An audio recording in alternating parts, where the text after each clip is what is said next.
हिमाचल प्रदेश को आत्मनिर्भर बनाया, हिमाचल प्रदेश को अपने पैरों पर खड़ा किया, किसान बागवान की चिंता की तदोपरांत, चाहे ठाकुर रामलाल जी का समय रहा हो, चाहे श्री वीरभद्र सिंह जी का समय रहा हो, चाहे श्री शांता कुमार जी का समय रहा हो, या वर्तमान में श्री जयराम ठाकुर जी जो हिमाचल प्रदेश में सरकार का नेतृत्व कर रहे हैं, ऐसी तमाम विभूतियों ने हिमाचल प्रदेश को सर्वांगीण या आत्मनिर्भर, स्वाभिमानी, स्वास्थ्य में विस्तार, इंफ्रास्ट्रक्चर, शिक्षा का विस्तार, रोड कनेक्टिविटी, पेयजल योजनाएं, यानी हिमाचल प्रदेश आत्मनिर्भर बने उस दिशा में निरंतर प्रयास किए हैं। उनको याद करने का ये मौका है। और वर्तमान समय में भी अगर हम श्री जयराम ठाकुर जी का उल्लेख करें तो उन्होंने भी अपने कदमों को एक दृढ़ता के साथ, अपने एक लंबी सोच और के बलबूते पर हिमाचल प्रदेश को शिखर की ओर ले जाने के लिए अनगिनत योजनाएं, प्रयास हिमाचल प्रदेश में किए हैं। ऐसे सभी नेताओं को याद करना और वर्तमान परिप्रेक्ष्य में श्री जयराम ठाकुर जी की सरकार हिमाचल प्रदेश को शिखर की ओर ले जाने के लिए जो महत्वाकांक्षी योजनाएं शुरू की हैं, उनका इस प्रकार के कार्यक्रम के माध्यम से जनमानस तक पहुंचाना, ताकि मैं, आने वाली पीढ़ी, वर्तमान पीढ़ी ये समझें कि हमारे जो पूर्वज रहे थे उन्होंने भी हिमाचल प्रदेश के विकास के लिए अपने अथक प्रयासों से एक एक ईंट हिमाचल प्रदेश के निर्माण के लिए लगाई है। तो ऐसे हिमाचल प्रदेश के ऐसे सभी सज्जनों को, हिमाचल प्रदेश के लोगों को, जिन्होंने दूरदृष्टि के बलबूते पर समय समय पर जिस भी पार्टी को जनादेश दिया, हम उनका भी आभार प्रकट करने का ये मौका है।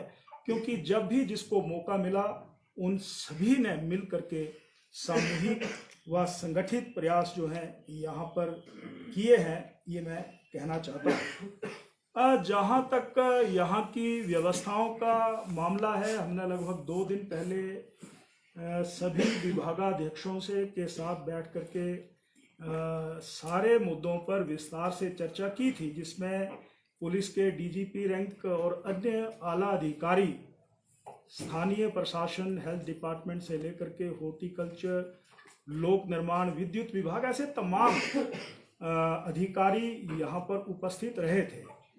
मैं एक बात और बताना चाहता हूँ कि इस बार जो ये माननीय राष्ट्रपति जी हमें सभी को संबोधित करेंगे, आपके ध्यान में ही है कि हमारा सत्ता पक्ष विपक्ष कहाँ पर बैठता है और विधानसभा के कुछ नियम भी रहते हैं। इसलिए जो BBPI गैलरीज हैं, वहाँ पर विशिष्ट अतिथियों को या उम्र दराज ऐसे ऑनरेबल पूर्व विधायकों को बिठाया जाएगा जो ऊपर दर्शक दीर्घा के बेंचेस तक नहीं पहुँच सकते।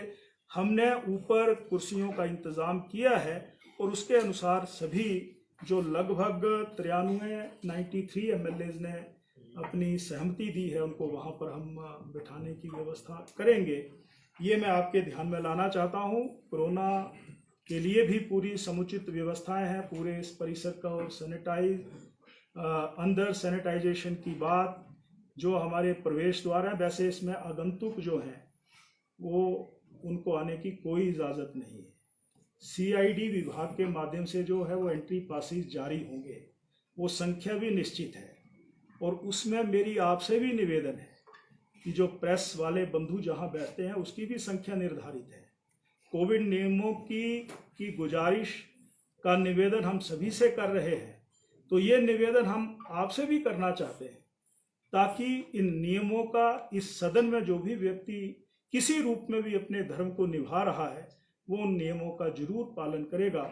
ये करबद्ध मेरी आपसे विनती है, मेरी आपसे निवेदन है, इसको आप स्वीकार करेंगे, ताकि माननीय राष्ट्रपति महोदय इस विधानसभा में आकर के जो हमारी विधानसभा की परंपराएं हैं, उन परंपराओं को हमारे जो यहाँ हमने डिटेल्स तय की हैं उनसे कुछ ना कुछ एक अवश्य प्रभाव लेकर के जाएंगे।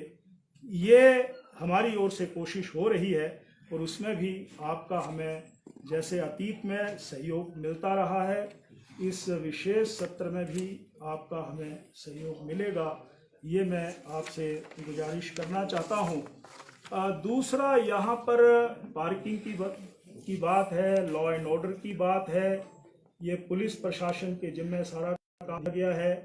कहाँ कहाँ पर एमएलएज की, पूर्व विधायकों की गाड़ियों को खड़ा होना है, ये सारी व्यवस्थाएं यहाँ पर बनाई गई हैं और कोविड के नियमों के तहत जितने प्रवेश द्वार हैं वहाँ पर सैनिटाइज, थर्मल स्कैनिंग, ऐसी सारी व्यवस्थाएं हमने की हैं, मास्क की व्यवस्थाएं की हैं। ये सारे काम हम यहाँ पर करने वाले हैं। यहाँ पर एक बात मैं और आपके ध्यान में लाना चाहता हूँ कि ये जो कार्रवाई होगी ये DD1 और शिमला दूरदर्शन के माध्यम से भी डायरेक्ट रिले होगी, ये भी आपके ध्यान में रहे। एक बात में और जितने भी नज़दीक माननीय राष्ट्रपति जी के संपर्क में आएंगे उन सभी के लिए RT-PCR की रिपोर्ट 72 घंटे पहले की अनिवार्य है। ये हमने उन तक बात पहुंचा भी दी है, प्रशासन के माध्यम से भी आग्रह किया है, क्योंकि यहाँ पर एक ग्रुप फोटोग्राफ भी होना है, तो उस ग्रुप फोटोग्राफ में सभी का RT-PCR जो है वो अनिवार्य है, तो उसकी हम पालना करेंगे, ये मैं निवेदन करना चाहता हूँ। लगभग 12 बजे राष्ट्रपति जी का संबोधन समाप्त होने के बाद एक कार्यक्रम इन कंटिन्यूटी हमने और बनाया है, जो हमारा लाइब्रेरी हॉल है, वहाँ पर हम सभी वर्तमान निवर्तमान विधायकों को आमंत्रित कर रहे हैं और उनका वहाँ पर सम्मान समारोह होगा। और उसमें मुझे ये कहते हुए प्रसन्नता हो रही है कि हमारे इस समय दो मुख्यमंत्री जैसे शांता कुमार जी और professor Prem Kumar Dhumal ji, leader of opposition माननीय मुख्यमंत्री महोदय, दूसरे दल से भी यहाँ पर बहुत वरिष्ठ नेता हैं और भी वहाँ पर सम्माननीय विधायक अपने अनुभव कथन जब भी वो इस विधानसभा के हिस्से रहे, जहाँ उन्होंने अपने विधानसभा की सेवा की होगी, वहीं पर उस समय हिमाचल प्रदेश के उस नव निर्माण में उनका जो रोल रहा है, उनके भी अनुभव कथन जो हैं इस लाइब्रेरी हॉल में हम प्रस्तुत करेंगे, सम्मान करेंगे। हूज़ हू करके जिस पुस्तक का विमोचन माननीय गवर्नर साहब जहां डाइस होता है वहां पर करेंगे, तो और उसकी प्रथम कॉपी जो है राष्ट्रपति जी दिखाएंगे। परंतु राष्ट्रपति जी के जाने के बाद ये कार्यक्रम लाइब्रेरी हॉल में होगा और सभी का सम्मान हम करेंगे। उसमें उसके बाद भोजन होगा और उसके उपरांत सभी जा सकते हैं।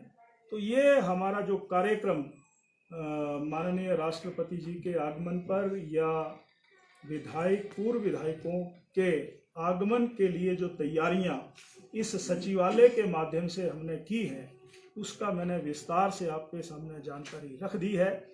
आपको कुछ अगर इसी में कुछ जानना हो तो आप मेरे से प्रश्न। सांसदों में कितने सांसदों ने आने की वो दे दी है?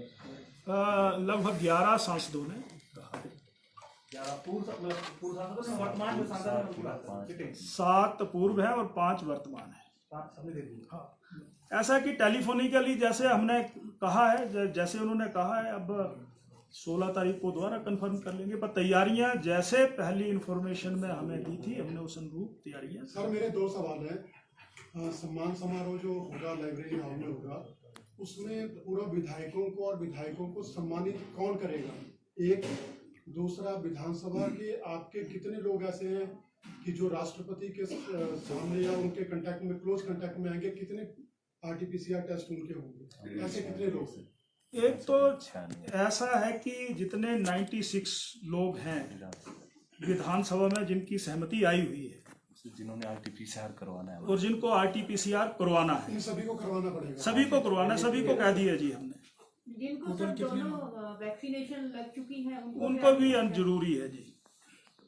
हम गए थे दिल्ली तो हम भी आरटीपीसीआर करवा के गए थे, हमारी भी डबल वैक्सीनेशन हुई थी।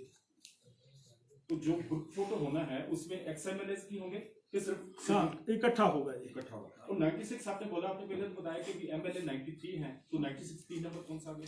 96 विधानसभा के जो कर्मी हम लोग ड्यूटीज असाइन, हाँ, उनका आरटीपीसीआर करवाने हम लोग नहीं।